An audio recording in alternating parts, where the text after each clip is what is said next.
You're disqualified.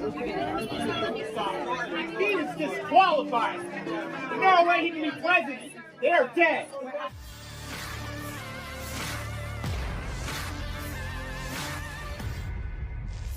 Presiden Amerika Serikat Joe Biden kembali dihantui konflik masa lalu. Ya, tampak di sebuah pertemuan di mana ada banyak orang yang datang dan berkumpul di sana.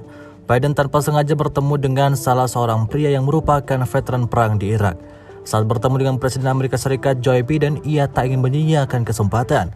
Terlihat prajurit asal Irak itu berbicara dan melumpahkan semua kekesalannya terhadap Biden. Pria itu menuduh Biden sebagai dalang dari kejahatan perang terakhir yang terjadi di negaranya. Jutaan orang tewas di Irak, termasuk saudara kandungku, teman-temanku. Dan ya, itu semua salahmu. Anda mengirim prajurit untuk membunuh warga sipil, kata tentara itu. Pria itu terus meluapkan kekesalannya pada Biden di hadapan orang banyak. Orang-orang di sekitar itu juga tampak menahan pria asal Irak itu untuk tidak berbicara terlalu keras, namun ia mengabaikannya. Ia terus berteriak kepada Biden dan meminta pertanggungjawaban atas semua yang telah terjadi. I'm an Air Force veteran here with Army veterans. We're just wondering why we should vote for someone who voted for a war and killed thousands of our brothers and sisters. Countless Iraqis. You enabled that. You also gave a medal to a man who enabled that war and caused that war. Your blood is on your hands as well.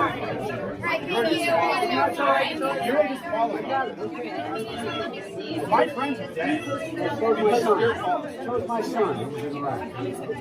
For years. That doesn't matter, right? You don't think it matters to you. It matters a lot to you. Let me tell I'm you. sure it does. Okay. And I'm not going after your son. You better not. I'm not. I'm not going after your son. You're disqualified, sir. Disqualified. The blood is on your hands. Blood is on your hands. No. My brothers and sisters died in Iraq and Afghanistan.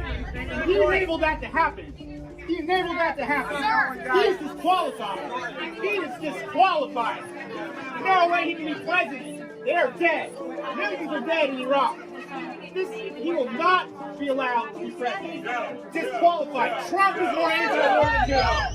Fucking bullshit. Fucking imperialist. We actually fought in your damn wars. We fought in your wars. You sent us to hurt civilians. We hurt civilians. You pushed us out to do it. Terima kasih sudah nonton. Jangan lupa like, subscribe, dan share ya.